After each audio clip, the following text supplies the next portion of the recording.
রাজ্যবাসী ও দেশবাসীর মঙ্গল কামনায় বৃহস্পতিবার বিকেলে উদয়পুর মাতা ত্রিপুরা সুন্দরী মায়ের মন্দিরে পুজো দিলেন প্রাক্তন মুখ্যমন্ত্রী তথা রাজ্যসভার সাংসদ বিপ্লব কুমার দেব। এদিন বিপ্লব কুমার দেব মাতা ত্রিপুরা সুন্দরী মায়ের মন্দিরে পূজার্চনা করেন। এরপর শিব মন্দিরে পূজা দেন।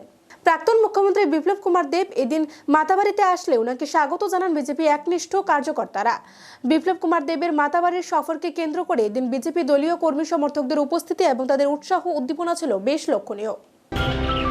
দেখো, মাতা ত্রিপুরেশ্বরী মন্দির আর জাগৃত মা ত্রিপুরা রাজ্যের জাতি জনজাতির মিলনস্থল এই জন্মভূমি।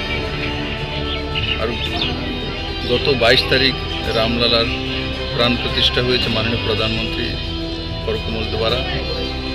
পুরো ভারতবর্ষের মধ্যে এক আধ্যাত্মিক ভারতের যে নতুন রূপ মানুষ দেখেছে, যেটা একসময় কমিউনিস্ট এবং কংগ্রেস সত্তাধারী এরা ভারতবর্ষের ভারতীয়ত্ব সনাতন আধ্যাত্মিকতা তাকে বিসর্জন দেওয়ার চেষ্টা করেছিল, কিন্তু সফল হয়নি।